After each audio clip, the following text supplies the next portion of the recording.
A blessed Sunday to all. May we give our God the loudest clap that we can make for this day. Thank you, Lord. It is just fitting that we are all smiles today, because we are happy, of course, given the chance again to see each other, because we miss each other after the lockdown. And, of course, be in fellowship to God on this marvelous day. When Jesus is here on earth, He did all that He had to do. Preach the gospel to the poor, heal the brokenhearted, set free the captive of sins, recovery of sight to the blind, to set all those who are oppressed by the power of the Holy Spirit. And Jesus said with the Holy Spirit, we could see and perceive God's kingdom. That is in John 3, verse 3. Or here in Luke 8, verse 10, and understand God's word in 1 Corinthians 2, verses 14 to 16. And we could receive the Holy Spirit in Luke 11, verse 13. As we ask the Father, and so we prayed as a family in this fellowship center, and we believe God will answer our prayer and manifestations will be given to each one of us. As we grow from being children to adulthood, we never stop learning. But by this time and age, we all know that knowing God is the most important learning that we need, because it is beyond eternal. We can be the best in our fields, but not knowing God make us blind from the more important things of this life, because we do not have the guidance from the one who gave us life. As the scripture says, your word is a lamp unto my feet and a light unto my path. And in addition, in Psalms 105, verses 3 to 4, glory in His holy name. Let the hearts of those who seek the Lord rejoice. Look to the Lord and in His strength. Seek His face always. And so may we now begin our fellowship to God by reciting all together by our Shema Israel.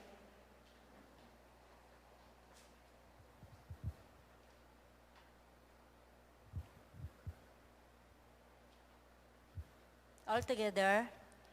Hear, O Israel, the Lord is our God, the Lord is one. You shall love the Lord your God with all your heart and with all your soul and with all your might. These words which I am commanding you today shall be on your heart. You shall teach them diligently to your sons, and shall talk of them when you sit in your house, and when you walk by the way, and when you lie down, and when you rise up. You shall bind them as a sign on your hand, and they shall be as frontals on your forehead. You shall write them on the doorposts of your house and on your gates. Hallelujah. May we sit down for a while.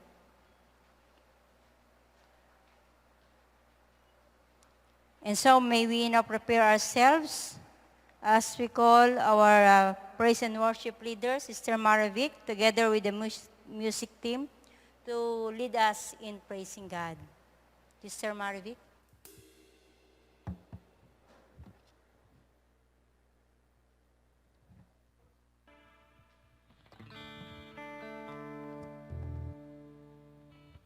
Amen. Isang mapagpalang umaga po sa ating lahat, mga kapatid. Amen. Isang masigabong palakpakan para sa ating buhay na Diyos. Yes, Lord. Thank you, Panginoon, sa kabutihan mo. Salamat, Panginoon, sa pagkakataong ito.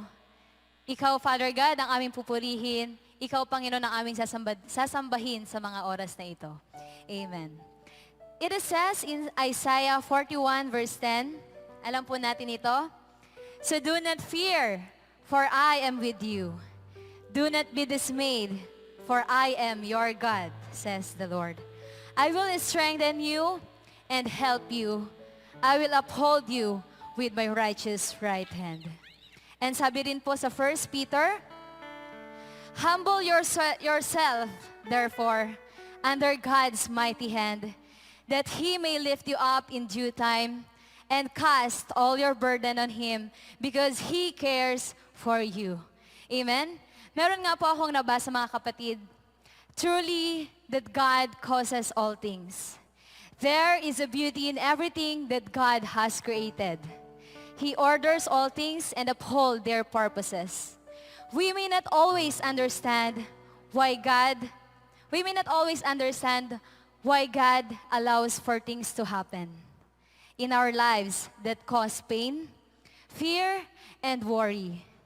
However, we can trust Him because He is in control of everything, and He will rule and reign over all the nations. Amen?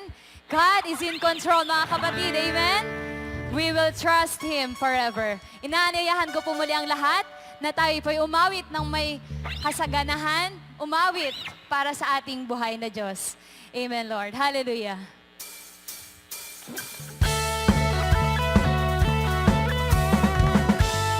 Hallelujah, Father God. We will praise you. Thank you, Lord, for your goodness. Amen. Our trust is in the one who holds it all together. Our hope is in the name that stands over all. Our future in the hands of the God who will never be shaken, never be shaken. God, you are in control. Your truth will last forever. You're never letting go. You're fighting for all. Our confidence in you makes us brave. We will never be shaken, never be shaken. There is no limit to your power. You reign over a city. You reign over every soul. You reign. Nations are singing. Freedom is ringing. God is in control. Yes, Lord. You will control it on. Thank you, Father God.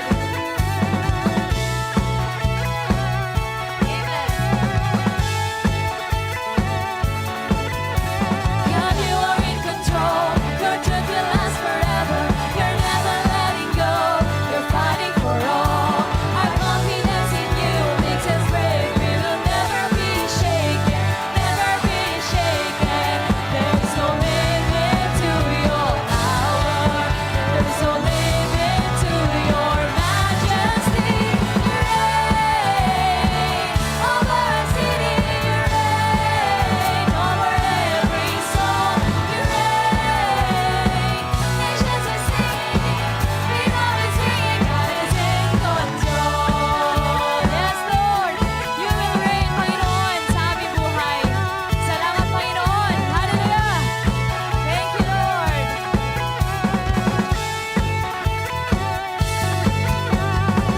Let God arise, let God arise. Let every soul awaken, never be shaken.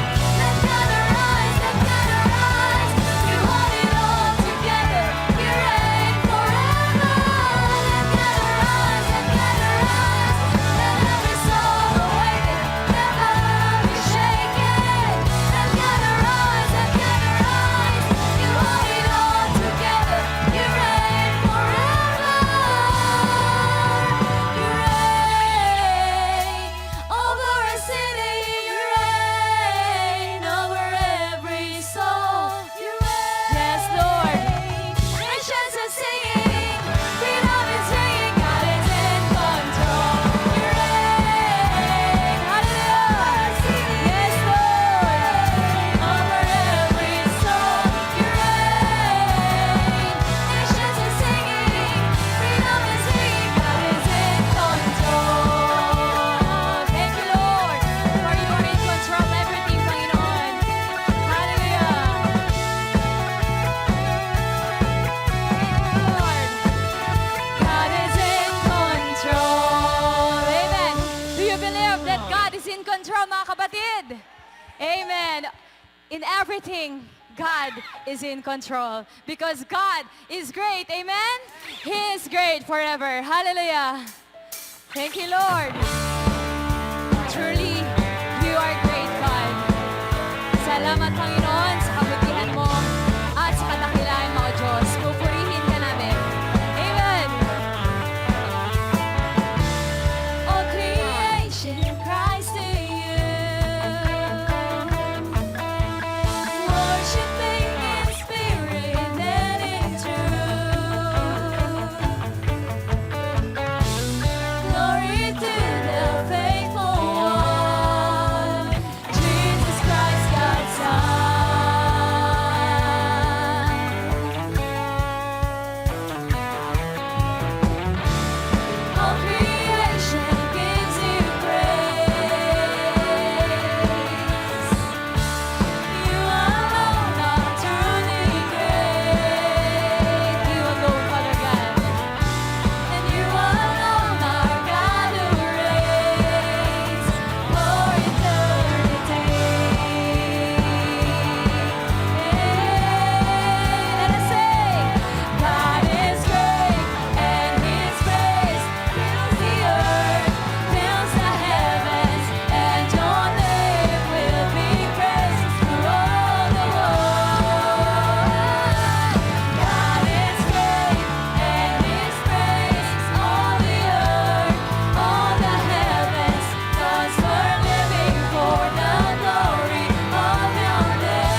glorify your name, Panginoon. Thank you, Lord, for your goodness. Truly, Panginoon, Ikaw, Father God, ang aming salvation.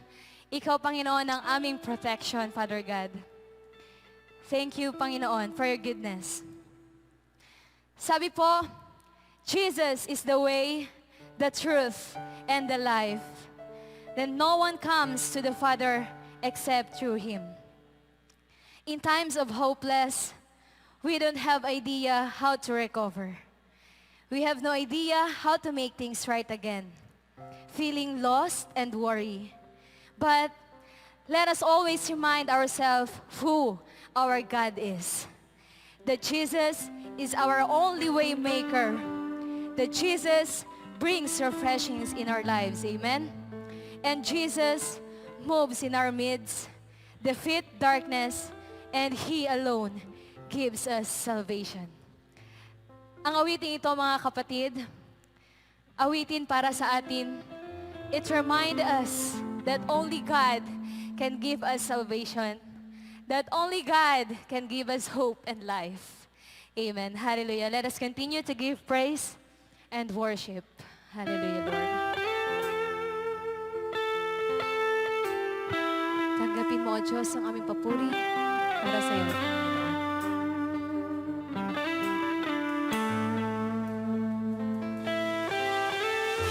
Thank you, Father God. Hallelujah. We will worship you.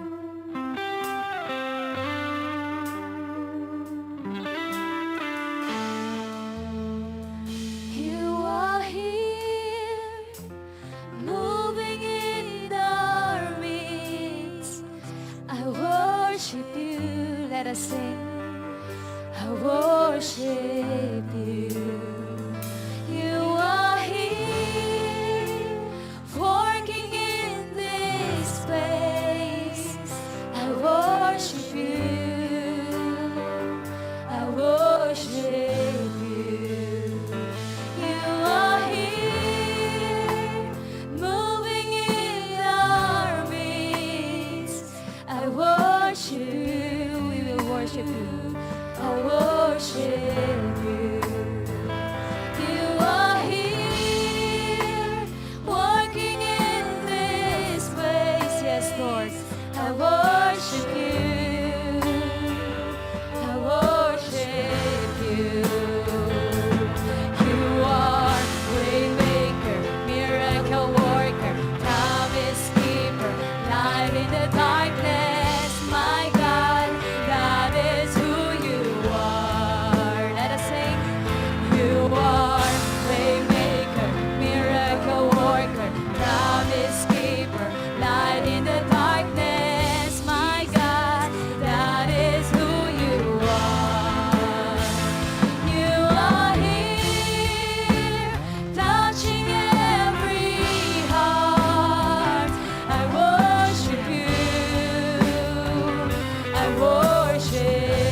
stop working. You never stop, never stop. You are waymaker, miracle worker, promise keeper, light in the darkness. My God, that is who you are. You are waymaker, miracle worker, promise yes, Lord, light in the darkness. Jesus, that is who you are. That is who you are. That is who you are. That is who you are. That is who you are. That is who you are. Yes, Lord. That is who you are. That is who you are. Jesus, who you are. Thank you, Lord, for your promises. Thank you, Lord, for your goodness. Tunay, Panginoon, that you alone, Father God, ang aming waymaker who gives salvation, who gives life, and who gives hope to us. Thank you, Lord, for your goodness, for you are our strong foundation, our refuge, and our strength. Hallelujah.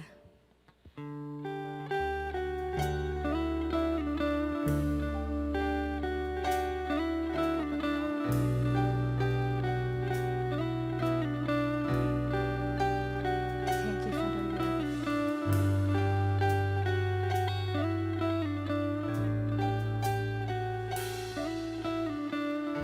My hope is built on nothing less than Jesus' blood and righteousness. I dare not trust the sweetest frame, but only trust in Jesus' name. Yes, Lord. My hope is built on nothing less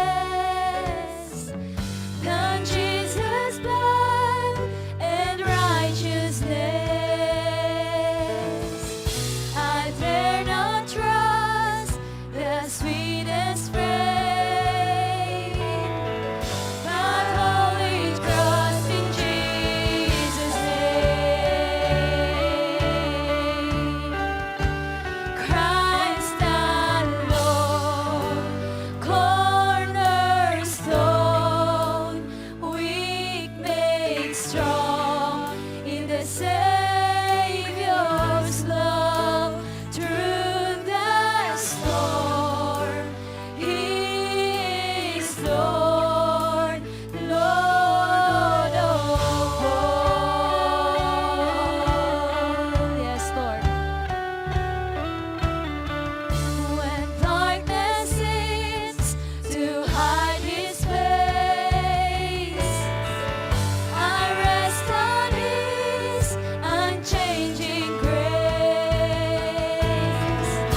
great, Lord. Salamat, Panginoon, sa kabutihan mo. Truly, Father God, you are our God that gives life, that gives hope, Panginoon. Salamat, Father God, sa protection mo. Salamat, Panginoon, sa mga gagawin mo pa sa aming mga buhay. Lord, ikaw, Panginoon, ang pupurihin, sasambahin, at paglilingkuran, Panginoon. Tanggapin mo, O Diyos, ang papuri para sa iyo lamang, Panginoon. Thank you, Father God. Hallelujah. We will give you all the highest glory, honor, and adoration. In Jesus' name, amen. Hallelujah. Let us get our Bibles as we have our scripture today to be read to us by Sister Angie, after which the message of God to be given by our Pastor Jesse Raskin.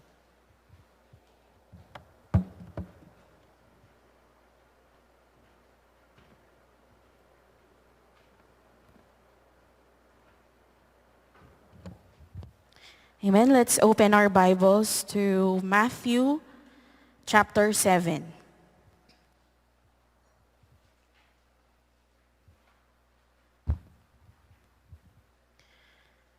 Matthew chapter 7, verse 1. Do not judge, or you too will be judged. For in the same way as you judge others, you will be judged, and with the measure you use, it will be measured to you.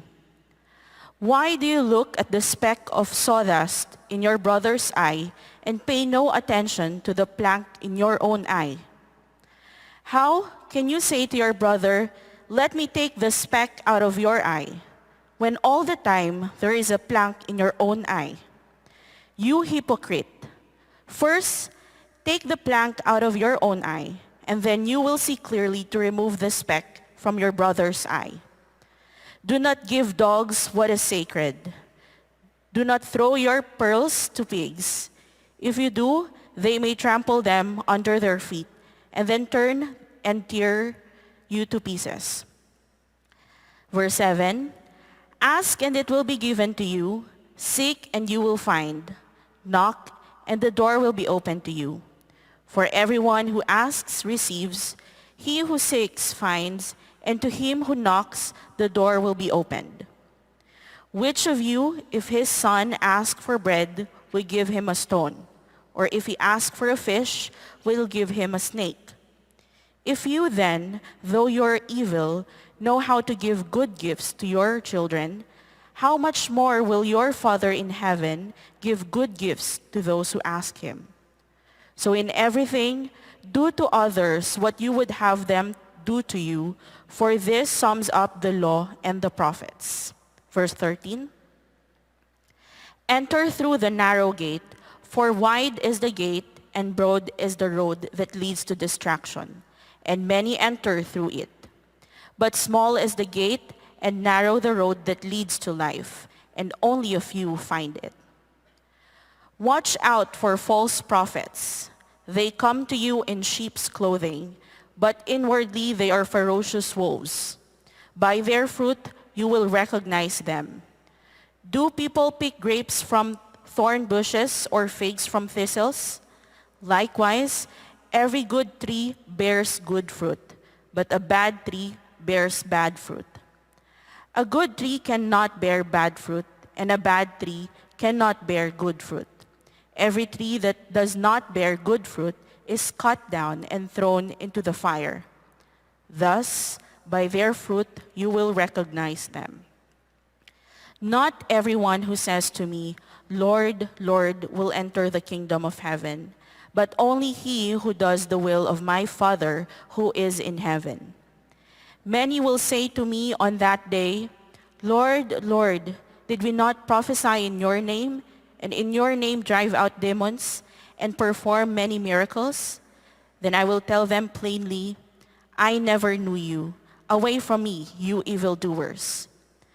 Therefore, everyone who hears these words of mine and puts them into practice is like a wise man who built his house on the rock. The rain came down, the streams rose, and the winds blew and beat against the house. Yet it did not fall, because it had its foundation on the rock. But everyone who hears these words of mine and does not put them into practice is like a foolish man who built his house on sand. The rain came down, the streams rose, and the winds blew and beat against that house, and it fell with a great crash. Verse 28, when Jesus had finished saying these things, the crowds were amazed at his teaching, because he taught as one who had authority and not as their teachers of the law. These are God's words. Okay, so purihin po ang Panginoon. Magandang araw po muli sa inyo. This is the first time na ako ay gagamit ng face shield. Hindi dahil sa meron ako virus, kundi alang-alang sa mga audience na natatakot. Tama-tama pa naman yung topic ngayon na shortcut.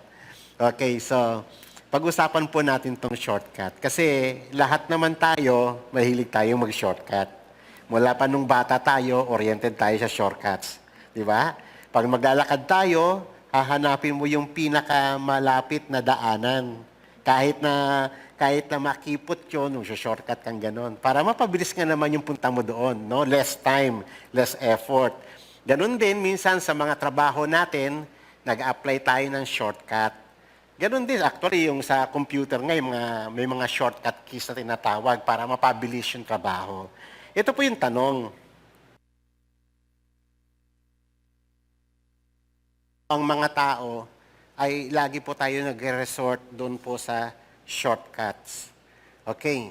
So, dahil gusto natin na mapadali, no? To make life easier. Kasi nga naman, gusto natin yung mas maraming output, mas mabilis na output sa kakaunting input or sa mas less na ginagawa natin. Tsaka, besides, mainipin tayo. Kaya, nag-resort tayo sa shortcuts. Ngayon, for example, mga kapatid, no, hindi lahat ng shortcut kasi is beneficial. Ito pong pinakita ko rito, ito po yung ugat ng puno. No? Meron po, ang ugat po kasi ng puno, dalawa yan. Meron siyang yung primary root at saka yung secondary root. Yung primary root, ito po yan, yung pahaba, yung papunta sa ilalim. Ang trabaho po niyan ay siya yung pinaka-angkor ng puno. The rest ng mga ugat ay yung secondary, yung naka-spread sa gilid. Yun yung sumisipsip ng mga nutrients ng lupa. So, kailangan po yan ng isang puno, ang secondary at saka primary roots. Ngayon, nung kami po ay tumira sa may Laguna, araw-araw po kaming dumadaan sa South Super Highway.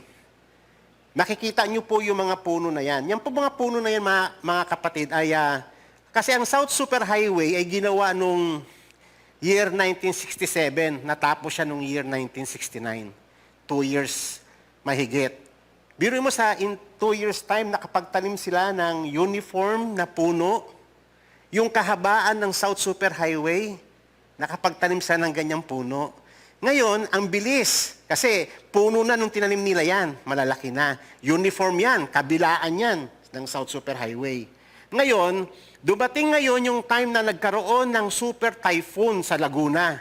At ang pinaka-ay, doon po mismo sa amin.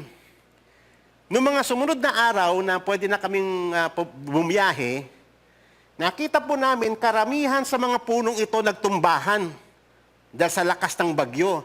Makikita nyo yung pagkatumbang ganon, na-expose yung mga ugat niya. Yung mga ugat niya, yung naka-spread sa gilid, nakalabas ng ganon. Walang primary roots.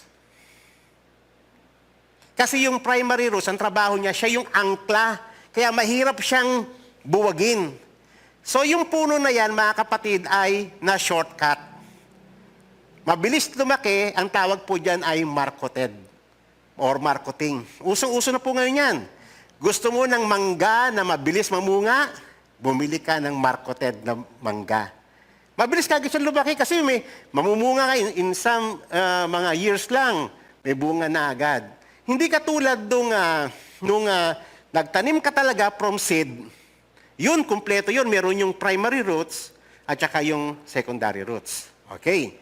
So, yan po yung isa sa mga shortcuts. Ngayon, ano po ba yung shortcut?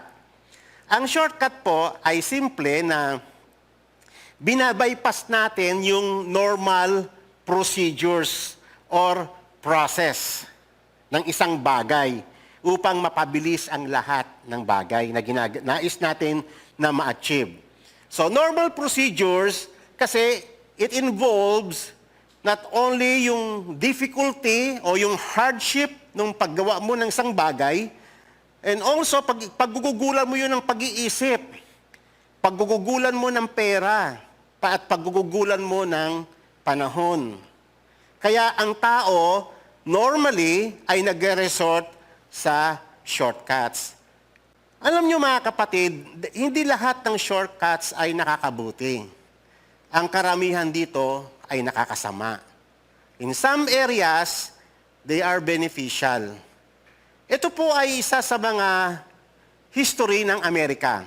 History ng migration. Ito po yung isang tragic na migration na ginawa ng mga from East to South America. Ito po yung donor party. Ito pong nakikita nyo sa picture, ito po si James at saka yung kanyang asawa na si Margaret Reed. So, meron siyang kaibigan na si George Donner.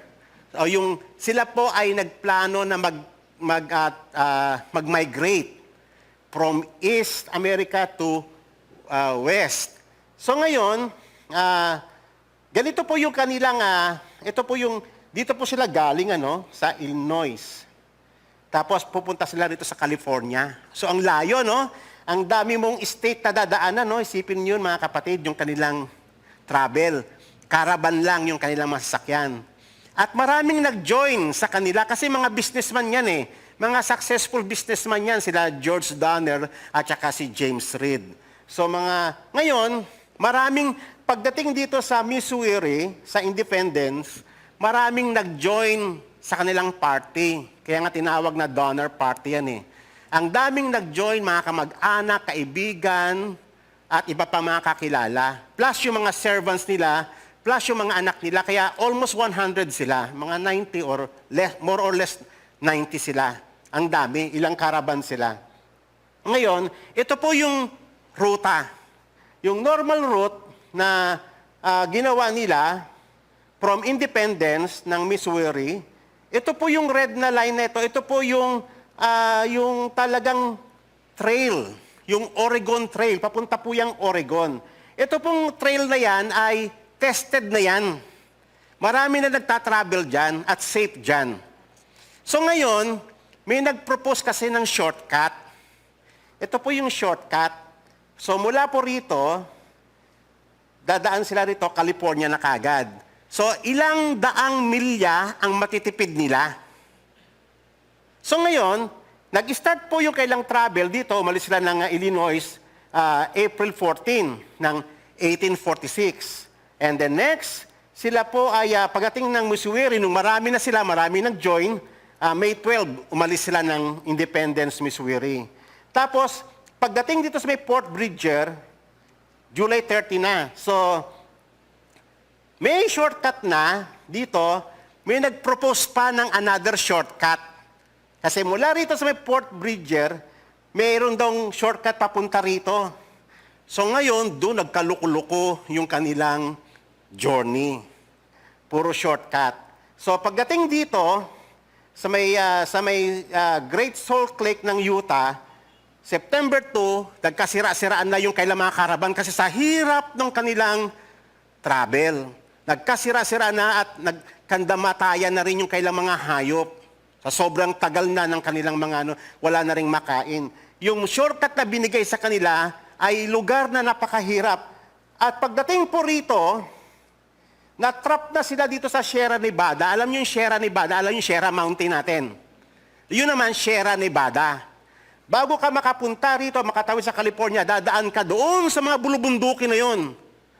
At inabutan sila ng snow. At alam niyo ba, dumating sila doon, October 31, 1846, na-rescue sila almost 6 months. Ang daming namatay sa kanila. Na-trap sila doon sa may mountain. Ngayon, ito po yun, ito po yung Oregon Trail kanina, ito po yung Great Salt Lake. Ito na po yung yung Oregon Trail, ito na po yung shortcut na kilala. Tapos may nag-propose pa ng another shortcut, yung tinatawag na Hastings Cut-Off. Ang nag-propose niyan ay si Lansford Hastings, kaya tinawag na Hastings Cut-Off yan. Nako, grabe. Dumaan sila ng Wasatch Mountain, ito po yung Wasatch Mountain, tapos dumaan sila ng Great Salt Lake, ito po yung Great Salt Lake, desierto, tapos mabato, tapos bundok na naman. Ilang bundok yung dinaanan nila, biro mo, karaban lang yung daladala nila. Tapos ito na po yung tinatawag na Sierra Nevada. Yelo. Inabutan sila dyan ng snow. At alam nyo ba bakit naging tragic? Kasi sabi po sa history, the Danner party was trapped by exceptionally heavy snow in Sierra Nevada mountain range. And when food ran out, some members of the group reportedly resorted to cannibalism of those already dead. Wala na makain eh. Mamamatay sila. Actually, yung nag-lead sa kanila na si George Danner at saka si James Reed, parehas nang namatay sila, pati mga anak nila. Di na rin sila nakatawid. Kanda matay na sila. Sa sobrang hirap, sa sobrang gutom, nag-resort yung karamihan sa kanila sa cannibalism. Amen. So, hindi lahat ng shortcut nakakabuti. Yung iba, nakakasama. Okay? So, tatandaan po natin, not all shortcuts in life are beneficial. Karamihan dito ay nagdadala sa atin ng trouble. Kita nyo, yung mga gusto mag-shortcut sa examination, gumawa ng kodigo, not bisto, na-kick out. Usong-uso yung shortcut pati sa mga pagpaprocess ng mga papers para mapabilis. Padari mo, may kakilala ka, magpadulas ka na lang ng di ba? Usong-uso yan. Sa justice system natin, kita nyo, kaya ganito kagulo ang ating mundo. Dahil sa shortcut natin sa buhay, at ayaw nating lumagay doon sa normal procedure. Okay? So ngayon mga kapatid, ang buhay na binigay ng Panginoon sa atin ay kung gusto nating ma-achieve yung tinatawag sa Biblia na the fullness of life, ay doon po sa buhay na inordain ni God, at siya yung nagbigay ng buhay na ito, siya yung nag-ordain at siya yung nagsusustain, wala pong shortcut doon. Noong tayo ay nasa mundo, mahilig tayo sa shortcut, pero ngayong nasa Panginoon na tayo, yung buhay na tinatahak natin patungo sa kanyang kaharian, hindi po pwede ang shortcut. Amen. Ano pong ibig kong sabihin? Tatandaan ninyo malaki kasi ang problema natin sa salitang life or in words na eternal life. Ang isang problema natin sa definition natin, pag narinig natin eternal life, ang naiisip mo lang ay yung duration. Tama? Yung mahabang buhay na walang katapusan. Yan ang kadalasan ng mga false na conception ng mga Kristiyano about eternal life.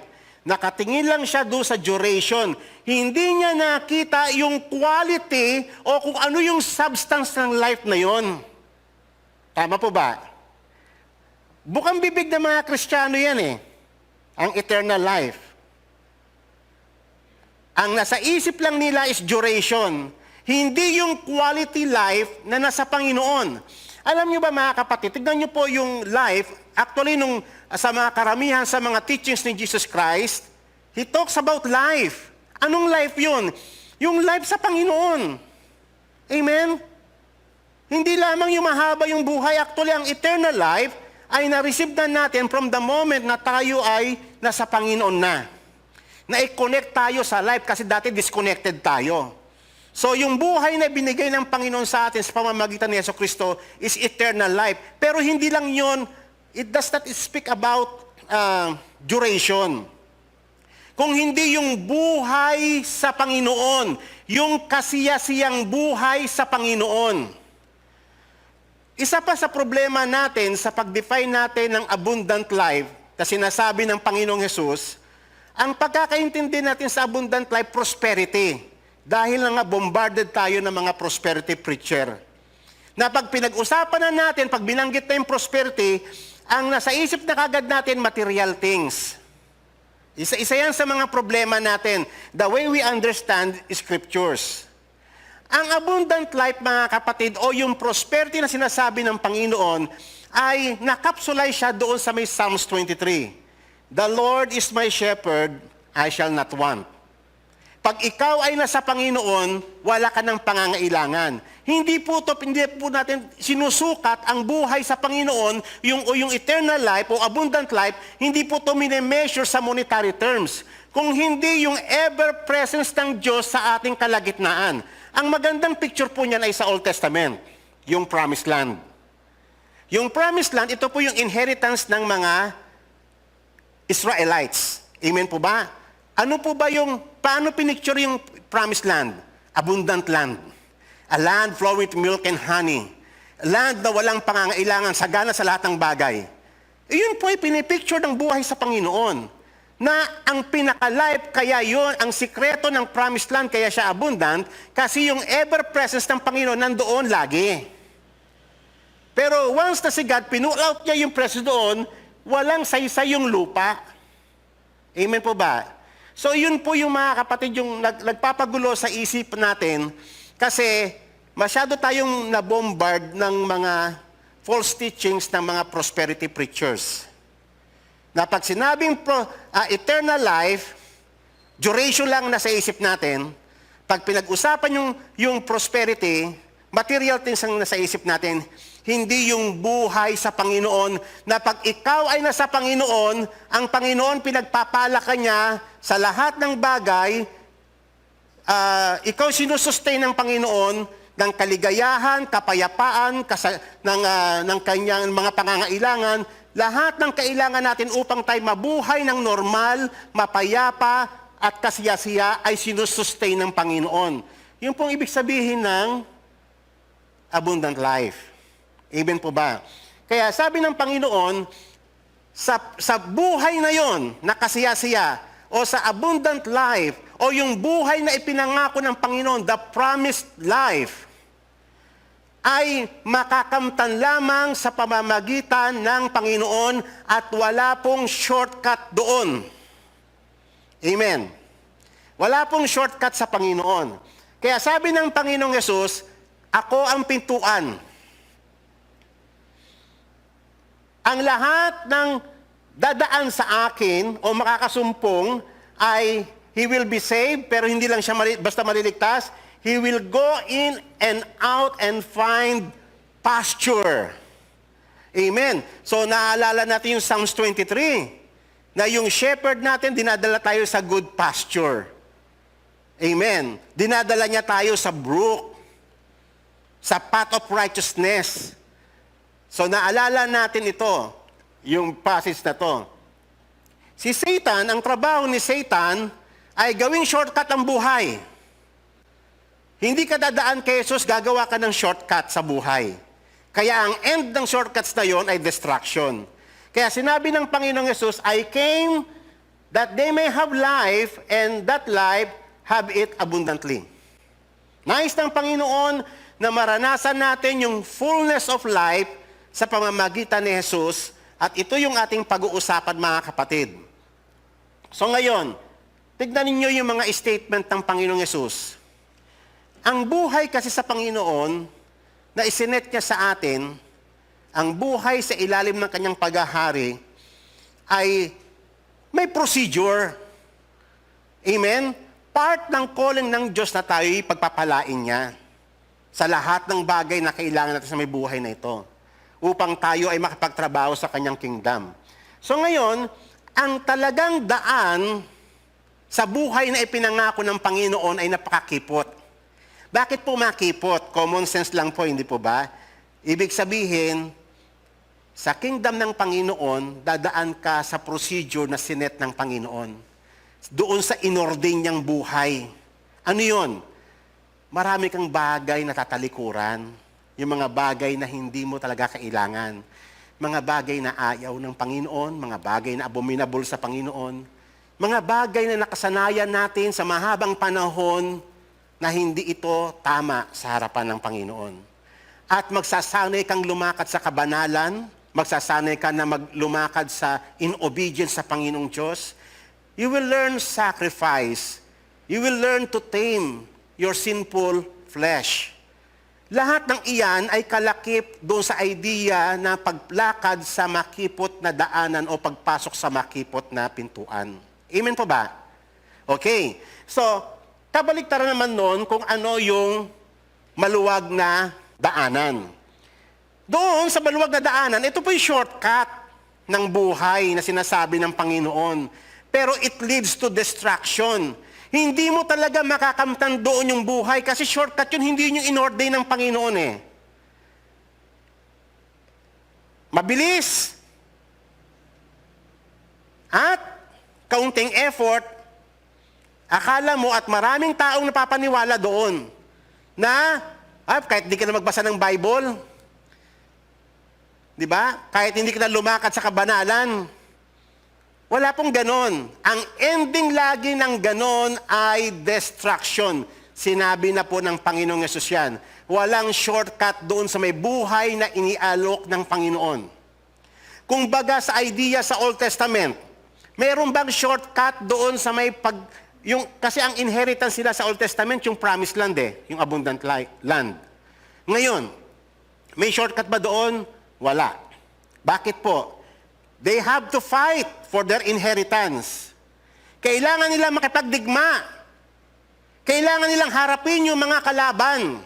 Walang shortcut, dadaan sila doon. They have to hear every commands of the Lord kung ano ang gagawin. Kunyari sa Jericho, paano nila lalabanan ng Jericho? Kasi very strong yung kanilang fortress doon. Na makoconquer nila yon sa tulong at biyaya ng Panginoon. Amen. So wala pong shortcut. Kailangan nilang dumaan doon sa buhay na inordain ng Panginoon. In the end, makakamtan nila yung pangako ng Panginoon and they will live peacefully in the land. Ganon din po tayo mga kapatid. Actually, ganon yung idea ng buhay na iniaalok ng Panginoon sa atin. Kaya, tanggapin na natin mga kapatid, no? Maraming bagay, talagang whether you like it or not, talagang itatalikuran mo ang maraming bagay sa buhay mo na nakasanayan mo mula nung bata ka na hindi tama sa Panginoon. Amen. At mag-aaral tayo kung paano mabuhay sa ilalim ng paghahari ng Diyos. Amen. Nas pag-aaralan mo kung paano ka mamuhay na si Jesus ang Panginoon mo, hindi na yung sarili. Kaya nga makipot Okay. So ngayon mga kapatid, tatandaan po natin, ang mga tao na mahilig mag-shortcut, shortcut sa buhay, shortcut sa blessings. Yung mga tao gustong-gusto ng blessing. Pastor, pag-pray mo nga ako. Di ba? Lagi yan Yung mga mag-abroad, yung mga magte-take na examination, akala nila may mga shortcut sa ganon. Wala pong shortcut dyan mga kapatid. Ang mga tao na mahilig sa shortcut, sa buhay, sa blessing, sa inheritance, sa growth, sa happiness, sa prosperity, sa success and victory, they always end up in trouble and frustrations. Amen. Kasi bakit po? Marami po nag-a-advise ng mga mga madaliang buhay. Marami po mga psychologists, mga libro, mga authors, mga matatalino mga tao, mga experience na mga tao. All these shortcuts have a common characteristic. Ano po yon? They propose to bypass and eliminate from your life, ang alin? Lahat ng mga unhappy problems, lahat ng mga unpleasant subjects, and all trying experiences, and deliver you sweet and untroubled to God Himself. Actually, naalala ko nga noon marami mga preachers, mga crusades doon, mga Christian crusades. Gusto mo bang makalaya sa mga problema sa buhay? Wow! Gusto mo bang umasenso ang buhay mo? Ganon. Ganon ang presentation nila ng gospel noon. Nakita ko yon. Ewan ko lang ngayon kung hanggang ngayon ginagawa pa rin nila yon. They present yung life sa Panginoon na para bang panahon na walang bagyo. Na pag nasa Panginoon ka na, okay ka na, lahat, wala ka ng problema, uunlad ka na, asenso ka na. Wala pong ganun, kapatid. Wala pong ipinangako na ganun ng Biblia. Baliktad ang sinasabi ng Bible. Amen po ba? Kaya malalaman mo yung mga sinasabi ng mga false prophet. Puro magaganda ang sinasabi niya. Buhay na walang difficulty. Buhay na hindi ka dadaan sa normal process ng buhay. Samantalang, kita nyo lang itong scriptures na ito na sinabi ni Peter. Ang pinag-uusapan po rito yung inheritance na kakamtan natin sa Panginoon. Sabi niya, to obtain an inheritance which is imperishable, undefiled, and will not fade away, reserved in heaven for you, protected by the power of God. Yan po yung pangako ng Panginoon sa mga hinirang ng Diyos. Pero, wala pong shortcut dyan, kapatid. Tingnan nyo yung statement niya. In this you greatly rejoice, pinagpatuloy niya. Even though, now, for a little while, if necessary, you have been distressed by various trials, so that the proof of your faith, being more precious than gold which is perishable, even though tested by fire, may be found to result in praise and glory and honor at the revelation of Jesus Christ. So nakita niyo po mga kapatid, nadadaan ang tao sa mga pagsubok, itetest ng Panginoon yung faith natin gaya ng sinasabi sa James chapter 1, na kinakailangan makita yung endurance. At yung endurance ay magkaroon ng perfect result so that we will receive the crown of life. Amen. Walang shortcut sa buhay. Lahat tayo ay dadaan sa talagang proseso na inordain ni God sa buhay na walang hanggan na ibinigay niya sa ating lahat. Ngayon, ito po'y mahalaga mga kapatid kasi madalas po natin itong ma-encounter at marinig sa marami mga preachers. Yung sinabi ng Panginoon that I am the way. Diba? Very popular sa atin ito. I am the way. Ibig sabihin ng Panginoong Yesus, siya yung road to God. I am the door. Yung binasa natin kanina. For no man comes to the Father except through Him. Ngayon, ang tanong dito mga kapatid, pag sinasabi natin, pag narinig mo yung salita na sinabi ni Jesus na I am the way, ano ang nasa mind mo? Baka iniisip mo, ay si Jesus para siyang daanan na papunta kay God. Direction. Parang kanina, sa eternal life, ang thinking mo sa eternal life is yung duration. Ito naman, pag sinabing way, ang nasa isip mo lamang ay yung direction. Diba? Nagkakaroon tayo ng problema the way we interpret yung mga statement ng Panginoong Yesus. So tatandaan natin, katulad ng eternal life, hindi lang po siya duration, kundi a quality of life sa Panginoon. Amen? Ganon din ang way. Pag pinag-usapan yung way, whenever you encounter it in the Bible, hindi lang po yan yung literal na daan. Ito po yan. Sa Institute of Biblical Law, pinaliwanag ito, the way means not only direction, but ordinance or law. Commandments. Yan po yung way. The word law means instruction, teaching, or a way of life. Thus, law is the God-ordained direction and teaching concerning life. O di, mas magandang intindihin, hindi po ba? Hindi po yung parabang si Jesus ang daan. Paano yun? Mananalig lang ako sa Kanya, and then maniwala ako, makapunta na ako sa langit. Yun yung mga maling pagkakaunawa. Ang ibig sabihin na si Jesus yung daan, you have to follow the instructions of Jesus Christ. You have to obey every commandment sa sinabi niya.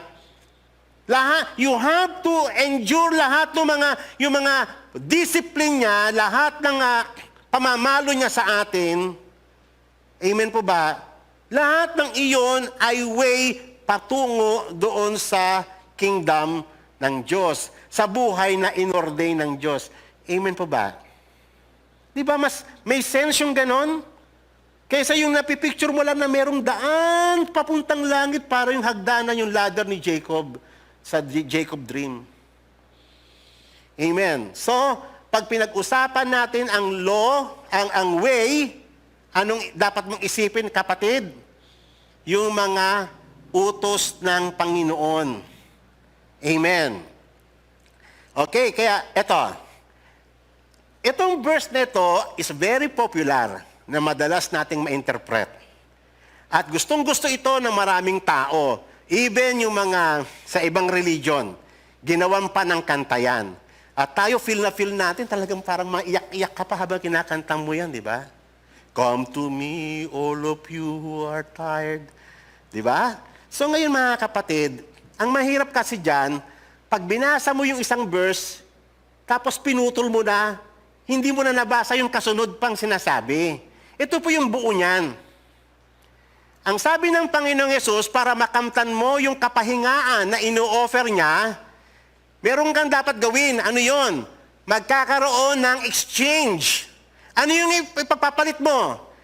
Take my yoke. Nag-o-offer si Jesus ng yoke. Kasi ikaw may yoke ka, hirap na hirap ka doon sa may pamatok mo, sa may yoke mo, hirap na hirap ka dyan. And then ako meron akong yoke, sabi ni Jesus, magpapalit tayo kung gusto mo. Kung gusto mo magpahinga, makaroon ka ng kapahingaan. Exchange tayo. Kukunin mo yung yoke mo, tatanggalin ko yung yoke mo, at papalitan ko yan ng yoke ko. Kaya sabi ni Jesus, for my yoke is easy, and my burden is light. Amen. Hindi yung totally na, uy, oh Lord Jesus, you are my rest. Hindi lang po ganun yun. Merong exchange at ang sabi ng Panginoong Yesus, take my yoke upon you and what? Oh, yun yung mga nawawalang mga verse. Mag-aral ka sa akin. Tuturuan kita. Tuturuan kita ng mga daan. Yung mga righteous na daan. Tuturuan kita maging banal. Tuturuan kita paano lumakad sa Panginoon. Tutulungan kita paano mo i-overcome yung sarili mo, yung sinful na mga bagay, paano mo tatalikuran yan. And you will find rest for your soul. Lahat tayo gusto natin ng kapahingaan, hindi po ba? Amen po ba? O baka naman tayo okay na tayo, hindi natin kailangan yung rest ng Panginoon. Lahat tayo, we need rest. Bakit magulo ang buhay ng tao? Bakit maraming tao ngayon distress, punong-puno ng anxiety, punong-puno ng mga fear sa buhay? Why? Hindi niya pa nasusumpungan yung kapahingaan ng Panginoong Yesus. Yung kapahingaang ito ay available sa lahat. Yung kapayapaang ito ay kalakip ito ng buhay na ipinangako niya sa atin. Pero, merong exchange, kapatid. Yung buhay na nakasanayan mo mula pa nung bata ka, yung orientation mo lahat sa mundong ito na madilim, ay i-abandon mo to at mag-aaral ka mula ngayon sa Panginoon. You will apply yung mga teachings niya. Amen? You will learn obedience. At ang result nun, mga kapatid, ay rest. Amen po ba? Okay. So, malinaw, di ba? Kaya lang kasi yan ang problema ngayon sa the way they present scriptures. Cherry picking. Kung ano lang yung verse na gusto nila. Kinat nila yan. Yan, kinat nila yan yung take my yoke upon you and learn from me. So, eto kinuha nila ito and then nag-ano sila rito, nag-jump na sila rito. Inalis yung pinaka-vital na part. Amen po ba? Yan ang problema sa panahon ngayon, kaya nagkaroon ng confusion in understanding the Word of God. Okay. Kaya nga tatandaan po natin, ang law is central sa buhay ng mga anak ng Diyos. We cannot remove that. Why? Kasi ang law is the way of life. Amen? Nakita niyo, ang naging problema kasi sa panahon ngayon, ay pinipilit kasi nila na yung law is way of salvation. Never na tinuro yan ng Panginoong Yesus. Never na tinuro yan sa scriptures na ang law is way of salvation. Ang law ay kailangan as a way of life kung papaano tayo mabubuhay nung kahalubilo yung ating mga kapwa, paano tayo makapag-deal sa bawat isa. Paano tayo lumakad sa katuwiran, paano tayo lumakad sa hustisya ng Panginoon. Kaya kailangan natin yung law. Yun yung mag-govern sa buhay natin. Ganyan-ganyan din naman ang nangyari sa may bayang Israel noon, hindi po ba? O paano naligtas ang Israel noon sa Old Testament? Hindi ba by the grace of God? Pagkatapos ng 10 salot, pinalambot niya yung position ng King of Egypt, si Pharaoh. Tapos sila ay tumawid sa Red Sea by the power of God. And then, kailan binigay ang law? Nung nandun na sila sa may Mount Sinai, ligtas na po sila, mga kapatid. Na-receive nila yung law para ano? Para way of life, para alam nila kung papaano mamuhay sa ilalim ng paghahari ng Diyos. Malinaw po ba, mga kapatid? Amen. Yun lang po yung purpose ng law. Way of life. Kailangan natin yun. May apply natin yun sa ating pag-aaral, sa ating pagnenegosyo, paano natin i-build yung ating family. Ito yung ating pamantayan. Kaya, never, kahit ang dumating ang Panginoong Yesus, never niyang tinuro na inabolish niya ang law. Na misinterpret lang natin. Lalo na yung mga teachings ni Apostle Paul na misinterpret natin. Nakakala natin yung law doon na inabolis ay yung kabuuan ng law. Yung palang inabolis lang doon yung penalty of the law na due para sa atin. Yun yung tinanggal. Hindi yung totality ng law. Okay? Kaya nga, mga kapatid, tatandaan natin, whenever you encounter sa may Bible yung salitang Word of God, it is not a plain Word of God. It is law word. Sabihin nga po ninyo, law word. So, ibig sabihin yung salita ng Diyos, batas yun. Amen. Ito ngayon kasi, ganito ha, may problema kasi ngayon, sa panahon ngayon, the way they understand the Bible. Kasi ganito, ang mga karamihan sa mga tagapagturo ngayon, tinanggal na ang Old Testament. Nasa New Testament na daw kasi tayo ngayon. Actually, hindi pa nga lahat ng New Testament applicable sa atin ngayon, under grace. Lahat ng teachings ni Jesus Christ, yung Sermon of the Mount, inumit yun. Kasi under the law pa daw yun. So mula nung si Jesus daw ay namatay at muli nabuhay, doon pa lang daw nag-start lahat ng gospel. O yan ha. Kaya malaki ang problema ng panahon ngayon. At dahil wala na yung Old Testament ngayon, and yet nagkokot pa rin sila ng ilang scriptures sa Old Testament. May mga favorite verse lang sila, for example sa may Psalms. Di ba? Thy word is a lamp unto my feet and a light unto my path. Madalas kong marami yan eh. Kinukot pa rin nila yan eh. So, ang gagawin na lang nila sa Old Testament, cherry picking. Uy, ito maganda ito, maganda ito. Oh, anything na merong law, tanggalin nila. I-omit nila yan. Kunyari, yung sinabi ni David, "Oh Lord, how I love your law." Ayaw nila yun kasi binanggit ni David yung law eh. Ayaw nila yun. Pero pag word of God lang, katulad nito, "Thy word is a lamp unto my feet and a light unto my path." O walang law dyan. O kinukot nila yan. Okay. Pero mga kapatid, ano ba yung sinasabi diyang lamp? Ano ba yung sinasabing light? Pinaliwanag din niya sa may Bible eh. Ito pa paliwanag niyan. For the commandment is a lamp, and the law is... di pinaliwanag din ng Bible. Di wala silang lusot ngayon. Amen. Hindi mo po pwede kasing tanggalin yon. Kasi ang law ng Panginoong Diyos is way of life. It gives us vision. Nakikita natin yung dinadaanan natin kasi napakadilim sa mundong ito. Kailangan natin yung tanglaw. Kailangan natin ng liwanag. We cannot rely on our own selves sa ating mga imagination. We have to understand and consult the Bible as direction of life. Kaya nga, ang way, si Jesus ang way, i-guide ka ni Jesus doon sa law ng Panginoon para ikaw ay makalakad ng maliwanag at huwag kang mapapahamak. Maililid ka niya doon sa straight na daan. Amen. Yun po ang ginagawa ng law ng Panginoon kasi tanglaw siya eh. Liwanag siya, mga kapatid. At hindi po ito po pwedeng i-bypass. Ito po yung pinag-uusapan natin. Na walang shortcut kay God. Walang shortcut sa blessing. Walang shortcut sa inheritance. Walang shortcut sa anong pa mga bagay na ipinangako ng Panginoon sa atin. Lahat tayo ay dadaan kay Jesus for He is the only way to God. He is the only way, the only door. At lahat papasok doon.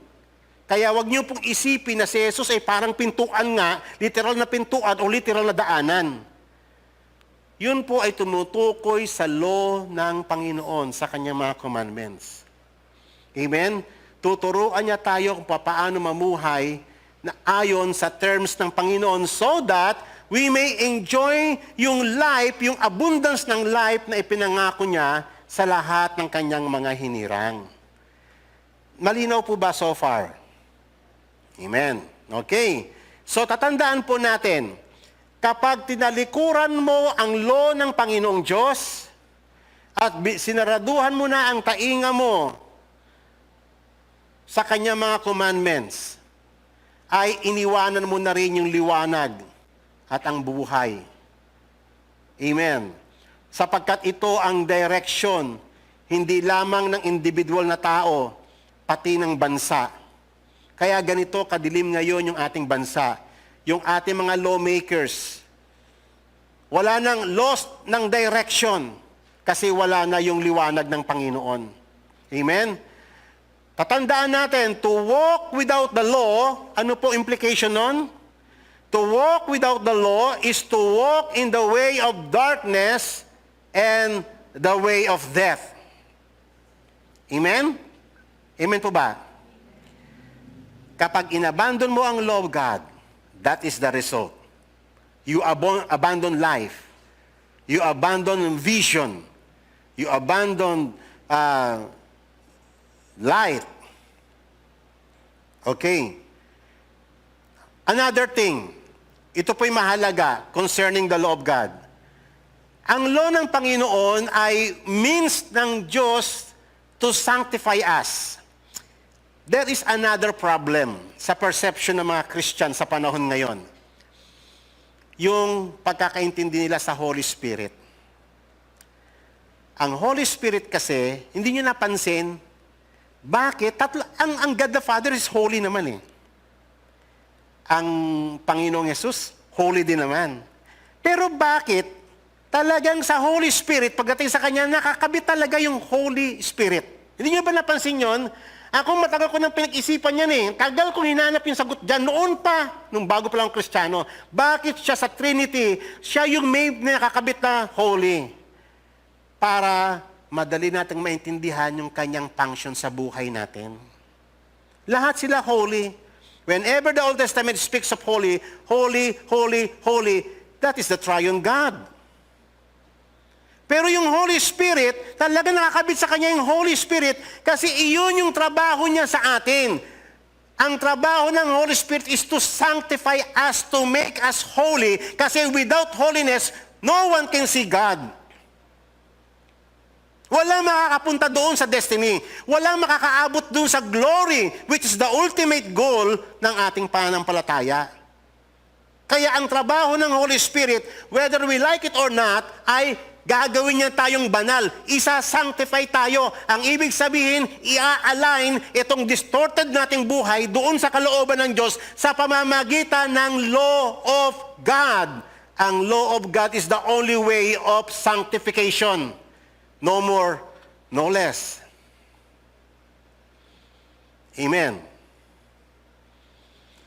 Ang nangyari ngayon mga kapatid, pag sinabing Holy Spirit, kinakailangan may mararamdaman ka na something mainit o malamig, yung para ka nakukuryente, yung nag-speaking tongues ka, may signs and wonders.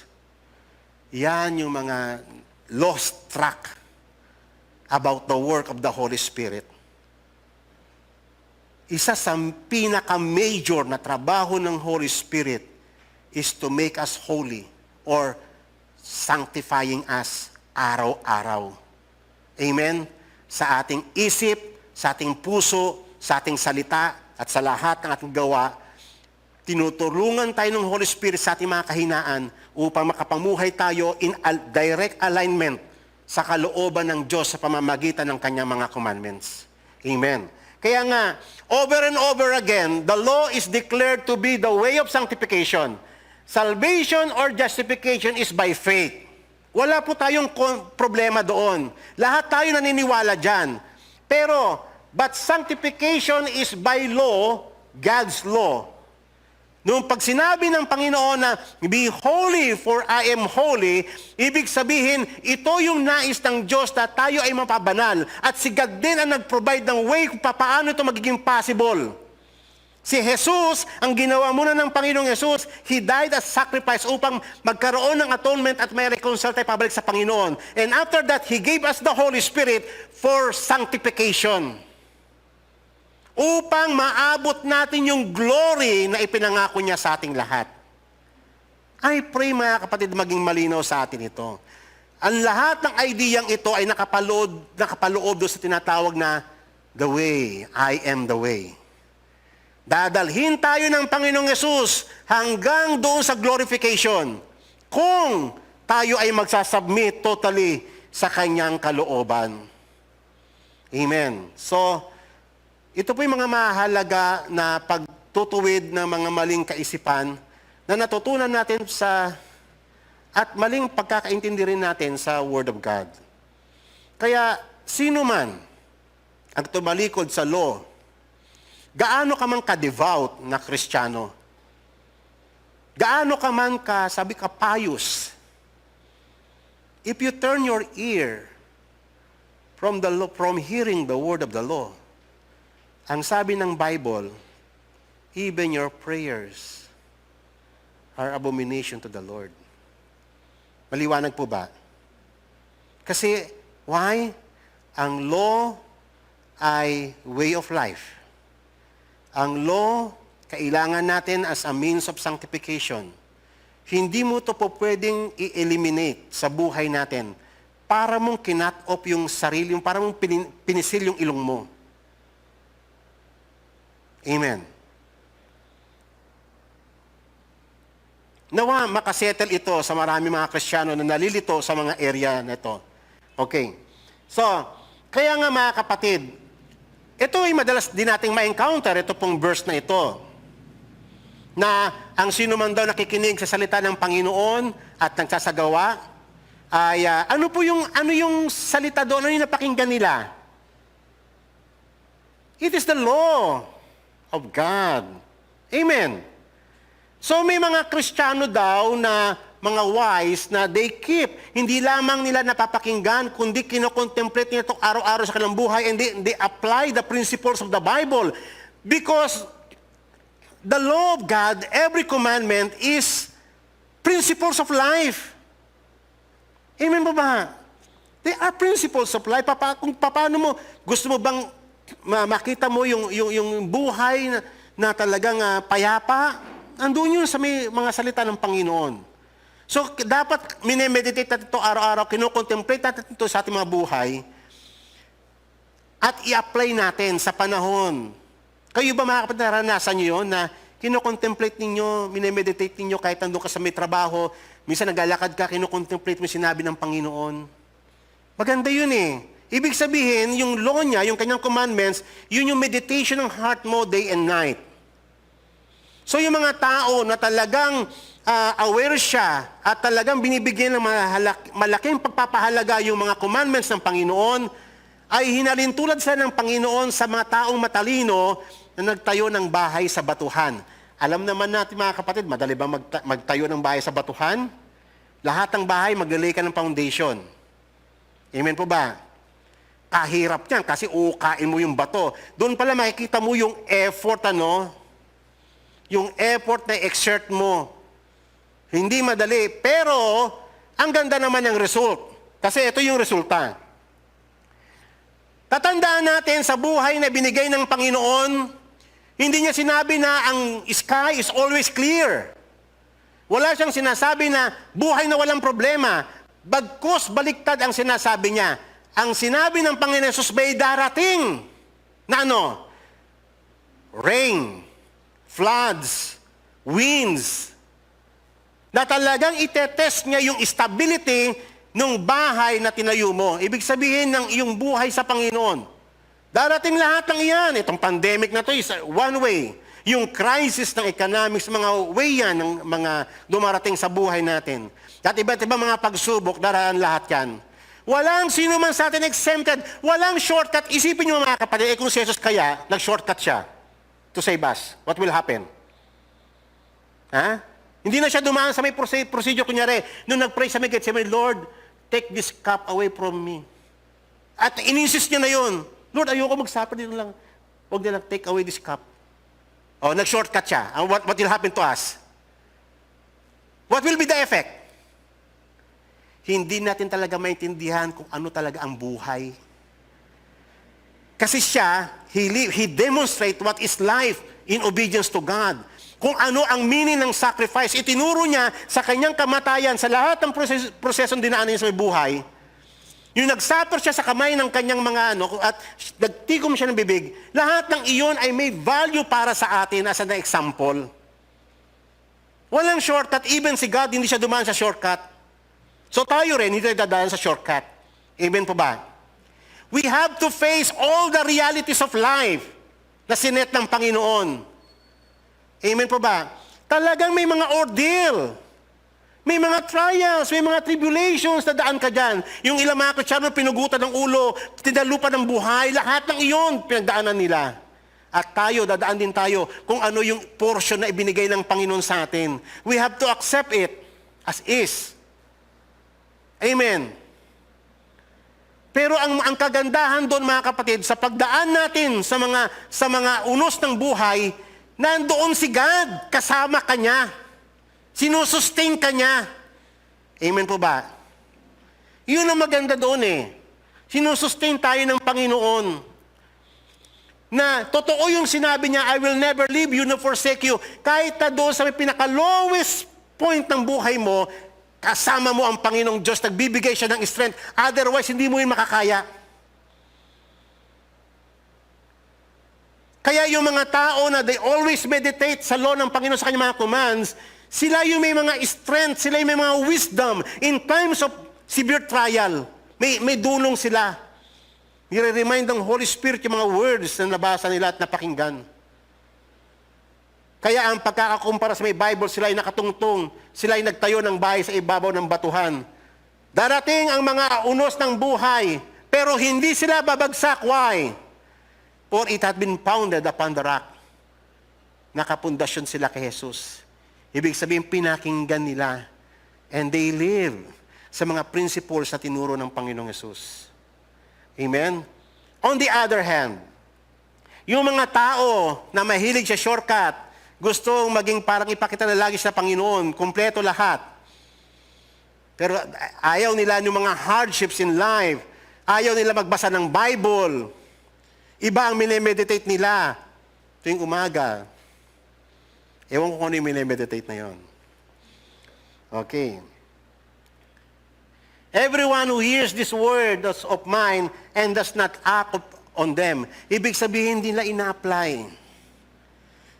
Makikita mo rin naman sila sa mga churches Kumpleto din attendance nila. Pero ayaw nilang dumaan doon sa may normal process of life. Di ba sa buhay na ito, ang dami nating di ba? You have to tame your tongue. You have to pati yung paningin mo, yung tenga mo, pipigilan mo lahat yan Yung gusto ng laman mo, pipigilan mo lahat yan Part yan ng buhay sa Panginoon eh. Part yan ng sanctification. Amen? So, everyone who hears these words of mine and does not act on them will be like a foolish man who built his house on the sand. O yan. Napakadaling magtayo ng bahay sa sand. Amen? Maglagay ka ng bunta. Maghukay ka lang. Kahit kakabay mo lang, makakahukay ka sa may sand eh. O ang daling ilay ng foundation mo doon sa may sand. Pero mga kapatid, yung stability kasi yun yung itetest ng Panginoon lahat ng ating mga saan natin tinatayo yung ating buhay. Itetest ng Panginoon yung foundation. So darating uli, kung ano yung dumating doon sa may righteous, darating din sa kanya, yung ulan, yung floods, yung malakas na hangin, babayuhin yung kanyang bahay, isi-shake yung foundation. At dahil nga sa buhangin siya nakapundasyon, ano ang result? And great was its fall. Amen. Grabe ang devastation. Actually, kung pag-aaralan nyo yung mga salita ng Panginoon, pare-parehas yan eh. Yung doon sa may kainay, sa may road, yung sa may wide road, di ba? And its end is destruction. Pare-parehas po yung idea.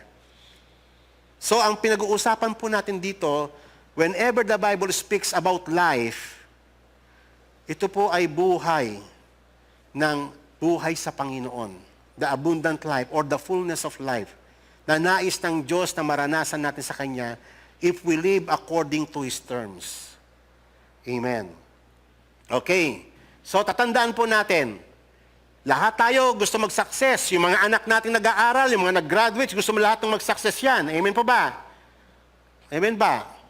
Tayong mga magulang, kaya natin pinag-aaral yung mga anak natin, gusto na magtagumpay sa kanila. Pero mga kapatid, kapag nag-fail ka na ituro sa mga anak mo yung commandments ng Panginoon at tinuruan mo silang lumakad doon, at akala mo, porke sila may mga trabaho na, may kumikita na silang pera, akala mo successful na sila, wrong. That is a failure. Amen? Kasi ang totoong success ay nasa Panginoon. Yung success na yon, yung prosperity ay nakapaloob yun sa may buhay na pinangako ng Panginoon. Wala pong shortcut doon. Gaya po ng sinasabi sa scriptures, sa Joshua, tagubili ng Panginoon kay Joshua. Ang sabi niya, this book of the law shall not depart from your mouth.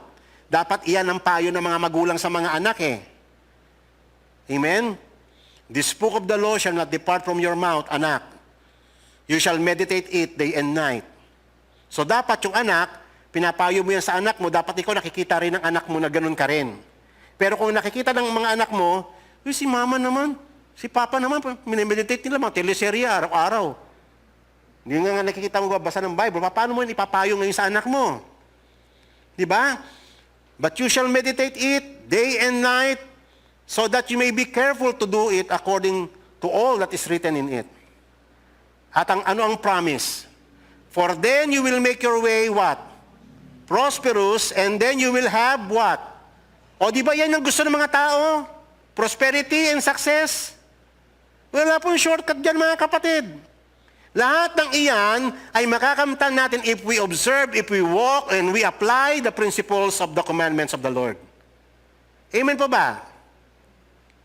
Wala pong shortcut sa buhay sa Panginoon. At yung buhay na yan, mga kapatid, lahat yan ay part ng eternal life. Ngayon pa lamang naranasan mo na yung eternal life, yung buhay sa Panginoon, hanggang dun sa kabilang buhay. Dire-diretso. Amen. Kaya nga parehas, mga kapatid, yung statement sa may Psalms chapter 1. This is a very popular verse.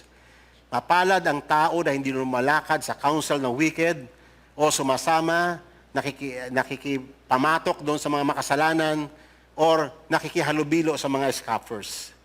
But his delight, what? His delight is in the law of the Lord, and in His law he meditates day and night. Ito yung contemplation ng kanyang puso araw-araw. Amen po ba? Alam nyo ba mga kapatid, hindi lang yung nagbabasa ka ng Bible. You meditate it, you contemplate it, inuunawa mo, ano ba yung kalooban ng Diyos, ano ba yung ibig sabihin ng Diyos sa atin.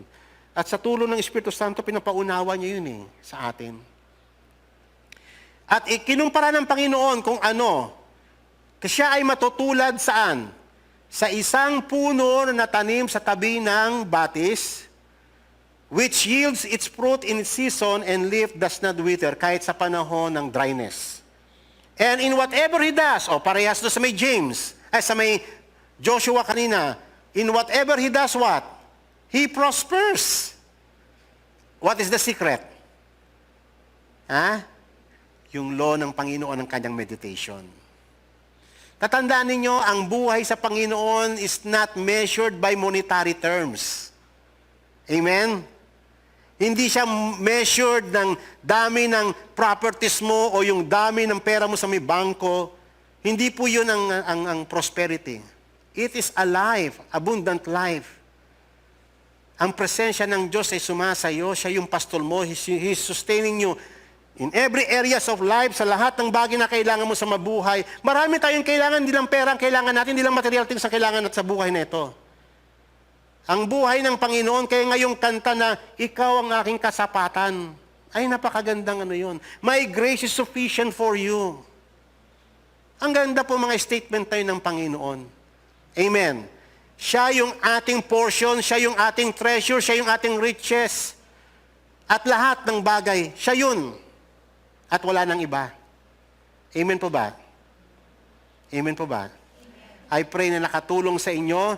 At ito, pwede nyo po itong i-meditate sa may bahay ninyo pag uwi. Sapagkat dito, kitang-kita natin sinet ng Panginoon kung ano ang life. I set before you, blessing or curse. Ano ang gusto mo? Life or prosperity? Nasa sayo yun eh.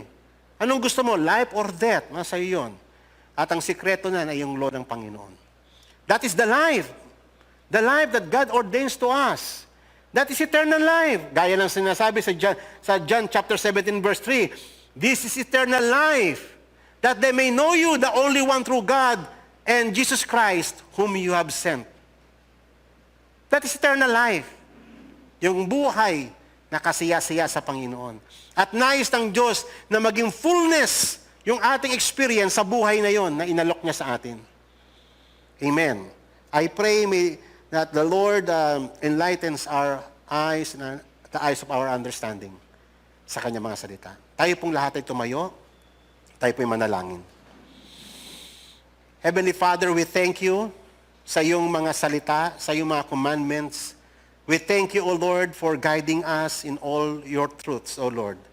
Thank you, O God, na sa pagtuturo mo sa amin sa bawat araw, sa pagbear mo sa amin with all patience and understanding, O Lord, sa aming mga kahinaan, nang sa ganon kami ay matuto at matutong magtiwala at lumakad sa iyong mga pamantayan.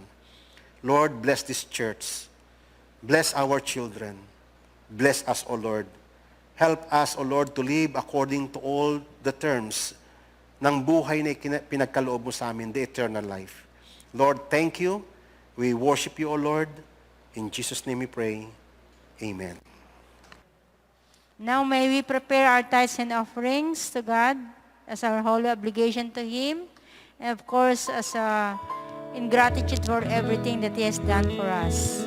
Sister Nancy will lead the prayer after singing the offertory song.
Basahin ko lang po ang Deuteronomy 8, verse 17 to 18.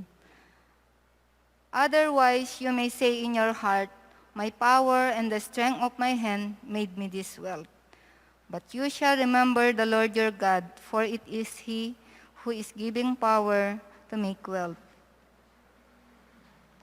He may confirm His covenant with which He swore to your fathers as it is this day. Amen. Manalangin po tayo. Ama naming Diyos, purihin ka, sambahin ang banal mong pangalan. Salamat, Panginoon, sa araw na ito. Salamat sa bawat pagkakataon na ibinibigay mo sa amin upang kami makapikinig ng iyong mga salita. Ang mga salita mo, Panginoon, ang aming kanlungan, ang matibay naming sandigan, ang nagbibigay sa amin ng kalakasan. Salamat, Panginoon, sapagkat napakabuti mo. Sa araw-araw, ang pag-ibig mo sa amin ang aming nararanasan. Salamat, Panginoon, na kahit kami dumadaan sa pandemic na ito, ay ikaw ang nag-iingat sa amin. Salamat, Panginoon, na tinuruan mo kaming magtiwala sa iyo. Salamat sa kapayapaan na nagmumula sa iyo. Panginoon, narito po kami sa iyong harapan, nagpapakumbaba, humihingi ng tawad.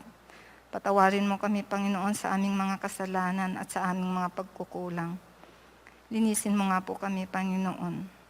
Nawa, Panginoon, ang aming buhay ay maging kalugod-lugod sa iyo. Salamat, Panginoon. Panginoon, narito po ang aming mga tithes and offerings. Nawa, tanggapin mo po ang lahat ng ito, Panginoon. Pagpalain mo nga po ang mga ito, O Lord. Nawa, Panginoon, pagpalain mo rin po ang aming iglesia, O Lord. At pagpalain mo rin po kaming lahat, Panginoon. Salamat, Panginoon, sa presensya mo sa amin, O Lord God. Purihin ka, Ama. Ama, sa iyo po namin binabalik lahat ng papuri at pagsamba. Ito pong aking dalangin sa matamis na pangalan ni Jesus. Amen.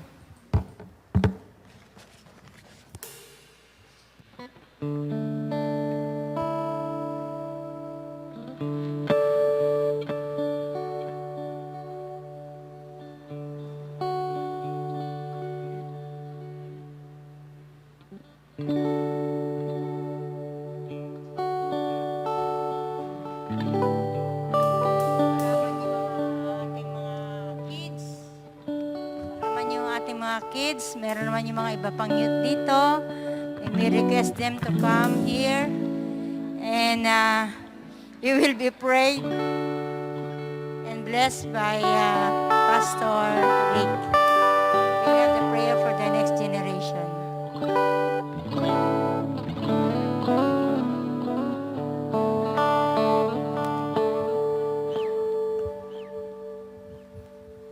Test. Let us all stand at pag-pray natin ang ating mga next generations. Ganon din sa ating mga sarili. Dakila ka, O Diyos, maraming salamat po sa iyong mga salita. Maraming salamat sa iyong mga kautusan. Maraming salamat at kung hindi ikaw ang nagpakilala ng iyong sarili sa amin, Ama, kami ay nananatili sa kadiliman. Sapagkat sa iyong pangalan, sa iyong mga salita, ang liwanag at ang kalayaan, Ama. Maraming salamat po sa iyong loving kindness and mercies to us. Therefore, we pray, O Lord, na ipagkaloob mo ang iyong mercies sa aming mga pamilya, sa iyong body, sa mga kabataan, sa mga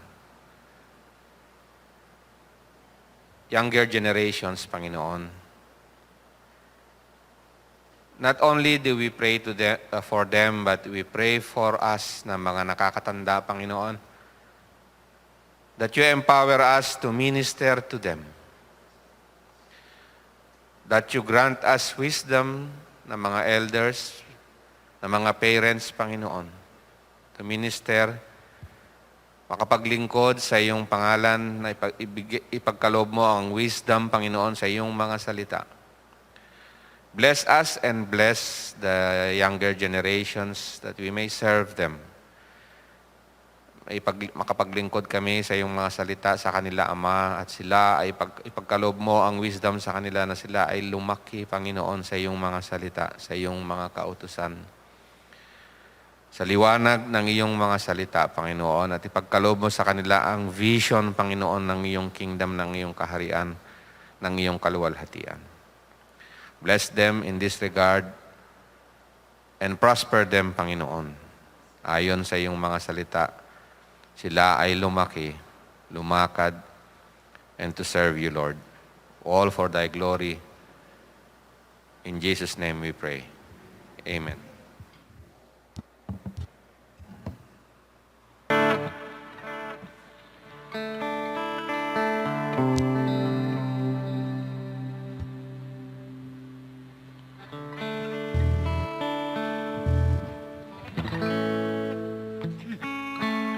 Okay, announcements po.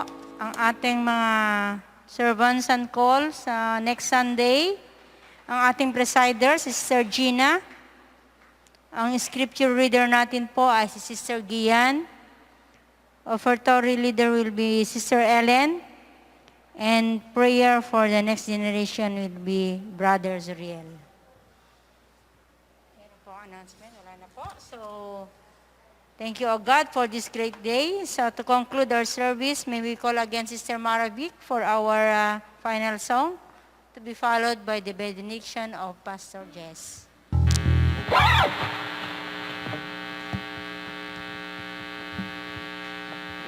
Amen. Are we blessed, church? Amen. Salamat sa kabutihan ng Panginoon. Palakpakan nga po natin ang ating buhay na Diyos.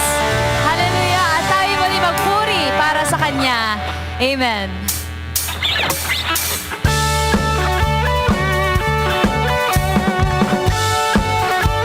We will praise you, Father God. Hallelujah. Amen.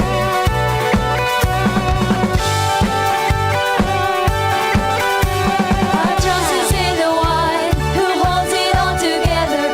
Our hope is in the name that stands over all. Our future in the hands of the God who will never be shaken.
But the fruit of the Spirit is love, joy, peace, patience, kindness, goodness, faithfulness, gentleness, self-control.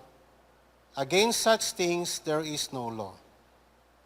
Now those who belong to Christ Jesus have crucified the flesh with its passions and desires. Ito po ang resulta ng trabaho ng Panginoon sa ating buhay. The result of sanctification sa pamamagitan ng banal na Espiritu. Let us pray. Ama, nagpapasalamat kami sa pagkakaloob mo sa amin ng banal na Espiritu upang kami ay turuan na lumakad sa iyong pamantayan, upang kami ay mamuhay in obedience at Lord, ang banal na Espiritu na rin ang nagbibigay sa amin ng lakas kung paano namin mapagkatagumpayan ang lahat ng mga pagsubok at tukso sa buhay na ito. Salamat, Panginoon, hindi mo kami iniwanan sa dilim, bagkus kami ay araw-araw mong tinutulungan. Araw-araw mo kaming pinababanal. Araw-araw mo kaming, Panginoon, na kinakahabagan so that in the day, O Lord, to come, na kami, O Lord, ay haharap na sa iyo and we will receive all the promise you have promised us, O Lord, the abundant life in your kingdom. Panginoon, thank you sa lahat ng tinanggap namin sa iyo sa araw na to. Nawa, Panginoon, patuloy mo kaming gamitin para sa iyong kaluwalhatian. Nawa, ang iyong kingdom ay patuloy na mag-increase at Lord, nawa, patuloy kami magtagumpay na mag-take dominion sa mundong ito for your glory and for your honor. Father, remember our children. At nawa, Panginoon, kahit nawala sila rito, ang ilan, ang mga tinuturuan namin mga bata, ang mga youth, kahit nawala sila rito, Panginoong Diyos, sila ay iniingatan ng iyong kapangyarihan. Ama, i-accomplish mo po ang lahat ng iyong purposes, O Lord, sa panahon ng pandemic and continue to spare us, O Lord.